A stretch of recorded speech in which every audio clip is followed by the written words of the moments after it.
a ver si hoy tenemos un Bueno, poquito de suerte. Diputado, buena tarde. buenas tardes, ¿cómo estás? Bien, señor, ¿cómo va el trabajo en el Congreso de la Unión? Pues dicen que trabajan, pero no lo sé muy bien. Un saludo desde Ciudad Cerdán para usted, señor diputado. Gracias, igualmente, igualmente. Muchas gracias, igualmente allí a ti y a todos por allá. Señor diputado, se está presentando este día un trabajo allá en el Congreso de la Unión sobre seguridad pública. Bueno, hemos estado viviendo en el caso de Puebla, de muchas de las regiones, desde luego en la zona metropolitana, pero en muchas regiones es parte de lo mismo, un aumento importante en los robos en el transporte público. Ha habido un incremento en los asaltos en distintas rutas. Vemos hoy en día en las redes sociales videos de robos a bordo de una combi o de un microbús. Mucha gente incluso ya sale de su casa portando gas pimienta, portando a veces cuchillos, incluso hasta armas de fuego. La gente, me ha tocado ya que algunas gentes llevan dos celulares, unos es el que usan y otros lo tienen por si los asaltan. En fin, hay ya todo un problema en el asunto del robo en el transporte público, pero también estamos viendo un tema de robo en el transporte de carga. Según un estudio reciente, durante los últimos meses con el confinamiento, muchos de los grupos delictivos de los cárteles de la droga vieron mermadas sus operaciones, por lo tanto sus ingresos, y están entrando al tema de transporte de carga, y por eso este asunto también se está disparando en el país. Y Puebla, bueno, pues es uno de los primeros lugares en cuanto a robo de autotransporte de carga a nivel nacional. Entonces, todo esto nos obliga a poner atención especial en materia de seguridad pública.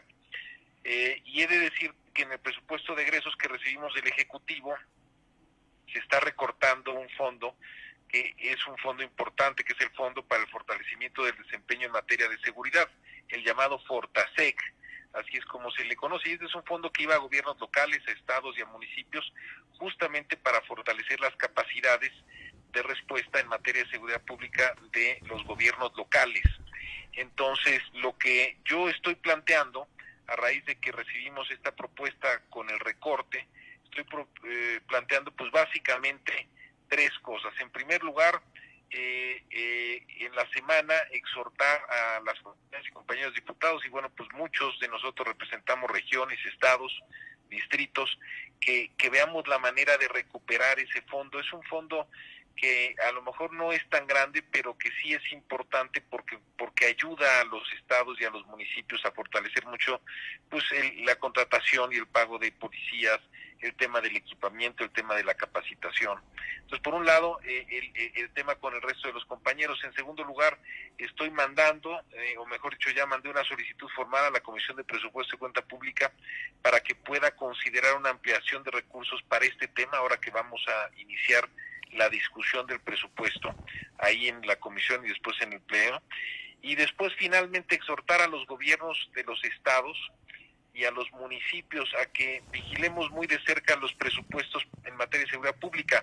Ahorita con el asunto de la pandemia, pues lo primero que enferma la pandemia es a la economía, pero justo después de la economía, siempre que tenemos una crisis económica como lo estamos teniendo ahorita, pues a lo que le pega es a la seguridad. Entonces, tenemos que fortalecer mucho los presupuestos y la atención de los gobiernos locales al tema de seguridad para que no tengamos un problema, más bien hacia finales de año o principios del siguiente año. En eso estamos trabajando ahorita, y bueno, pues tiene que ver con todos estos asuntos presupuestales que están muy presentes, porque nos mandaron y acabamos de recibir pues el proyecto del Ejecutivo en materia presupuestal. Señor diputado, estas modificaciones, lo que usted está presentando, ¿cuándo podría ser discutido o en su momento aprobado en el Congreso? Vamos a saber cómo acaba todo para el día 15 de noviembre. ¿Por qué el día 15 de noviembre? Porque ese es el día que tenemos como límite, es la última fecha para poder aprobar el presupuesto de egresos de la Federación. Entonces tenemos hasta el 15 de noviembre y pues yo te diría que para el 15 de noviembre o por esas fechas pues ya tenemos que tener claridad de si se pudieron rescatar algunos fondos para la seguridad pública en materia del Fortaseg. También a partir de entonces los estados tienen normalmente de ahí hasta diciembre, finales del año. Entonces a finales del año pues vamos a ver también si los estados pudieron mantener recursos adicionales en materia de seguridad pública. Señor, hablaba usted dentro de esta misma propuesta que si no se hace algo, a fin de año podríamos tener una inseguridad o una ola de delitos sin precedente alguno. Bueno, mira, ¿qué está pasando? Tenemos una crisis de salud. La crisis de salud ya enfermó a la economía. Tenemos hoy previsiones, pues a lo mejor de que habrá una caída en torno al 10%, algunos dicen un poco menos, otros un poco más, pero 10% en la actividad económica en el país, que es una cosa brutal, o sea, eso no lo hemos tenido, pues yo creo que a lo mejor desde la época de 1930 y pico, ¿no? Cuando tuvimos los efectos de la Gran Depresión. O sea, esta va a ser la gran crisis que vamos a haber vivido en los últimos 100 años prácticamente. En México y en el mundo, en el planeta, no es un tema exclusivo y desde luego en Puebla. Entonces, tenemos una caída importante en la actividad económica. Para Puebla también, las previsiones para Puebla son más o menos una caída del 12% en el Producto Interno Bruto, es decir, en la actividad económica para este año. Siempre que hay una baja económica, siempre que en el país hemos tenido una recesión, siempre, y recesiones pues implican caídas en la actividad económica, y recesiones o caídas menos pronunciadas que estas, siempre en esos casos lo que sube es la incidencia delictiva. ¿Por qué sube la incidencia delictiva? Pues sube la incidencia delictiva pues porque la gente tiene que comer, eso por un lado, y por otro lado, pues incluso lo estamos viendo en esto que te comentaba yo de las organizaciones criminales. Bueno, pues ellos también, los cárteles, tienen sus modos de operar, tienen sus nóminas, son como una empresa finalmente, y pues empiezan a ver, digamos, dónde van generando más negocios si se les caen algunas actividades delictivas. Entonces, por eso digo que lo más probable es que en el efecto o en el impacto económico que estamos teniendo hacia final del año y seguramente el próximo año, veremos reflejada un incremento en la incidencia delictiva. Eso es algo que va a ser relativamente normal, pero por lo mismo, bueno, pues tenemos que prepararnos, tenemos que prever, y la mejor forma de prever pues es tener suficientes recursos, no solo en la Guardia Nacional, porque fíjate que la Guardia Nacional sí tiene un aumento en su presupuesto en lo que se tiene previsto para el próximo año, sino también a nivel local, a nivel de estados y municipios, que es pues un poquito donde está el mayor impacto de los delitos del fuero común, los delitos, digamos, pues que vivimos cotidianamente los ciudadanos.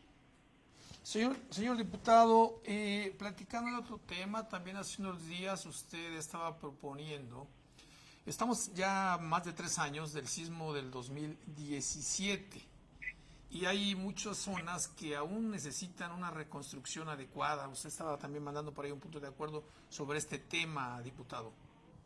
Es que el presidente de la República estuvo en Puebla hace alrededor de 10 días, 9 días, sábado, no de este fin de semana, sino del anterior, y vino justamente en conmemoración o en la fecha de, creo que fue 17 de septiembre justamente, que fue la fecha del, 17 no, ya se me va el día exacto, pero bueno, en la fecha del sismo, que fue en el año 2017.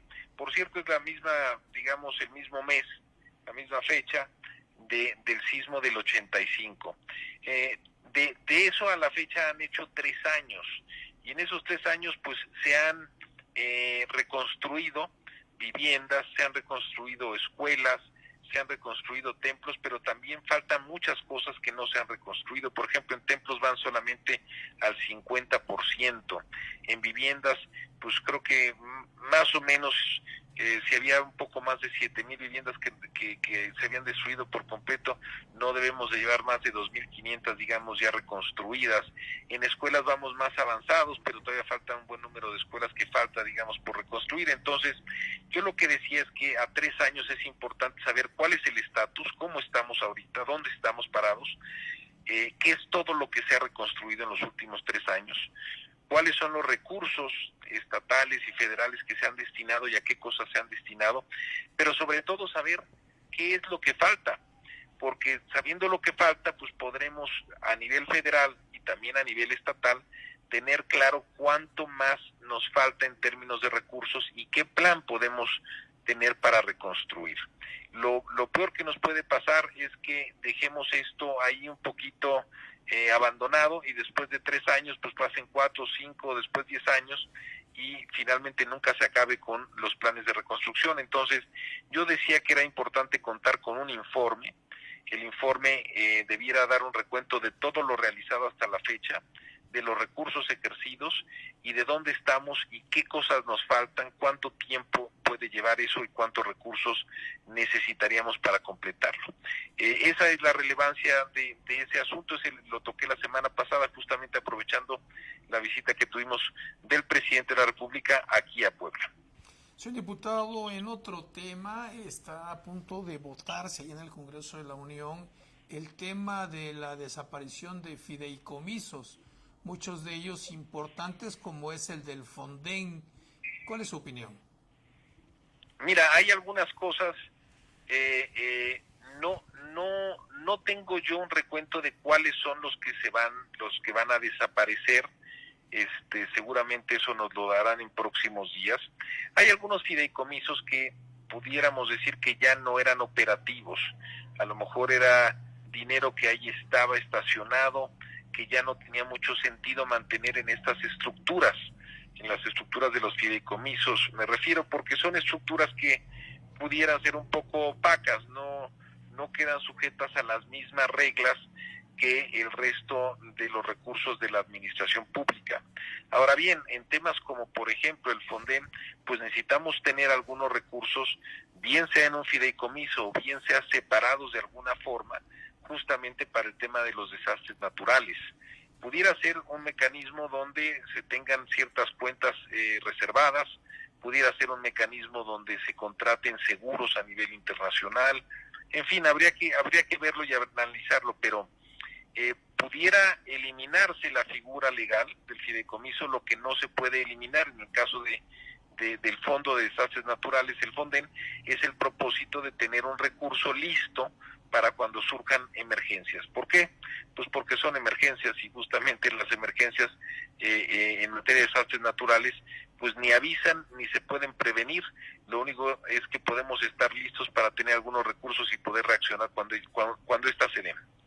Señor diputado, le agradezco mucho que nos haya permitido esta entrevista. ¿Algo más que nos quiera comentar, por favor? Pues agradecer al auditorio y también recordarles, estamos ahorita en pleno periodo presupuestal, nuestra labor como legisladores pues es escuchar las ideas, las opiniones, las sugerencias, las propuestas que tenga la gente. Si hay algo que quisieran comentarme, hacerme llegar, por favor que me contacten en mis redes sociales. El Facebook es lo más sencillo, es Fernando Manzanilla Prieto, o si alguien utiliza el Twitter, pues lo puede hacer también por Twitter, es @fer_manzanilla. Pero bueno, que no dejen de comunicarnos, contactarnos, buscarnos para cualquier tema que tengan en general, que tenga que ver con la parte legislativa, pero en particular yo te diría en estos momentos, de aquí hasta el 15 de noviembre, que vamos a estar viendo el tema presupuestal, pues particularmente en lo que corresponde a ideas y demás que tengan que ver con el presupuesto. Señor diputado, muchas gracias, estaremos en contacto. Gracias a ti, te mando un abrazo a ti y a todo el auditorio. Muchas gracias, buena tarde. Buena tarde, hasta luego.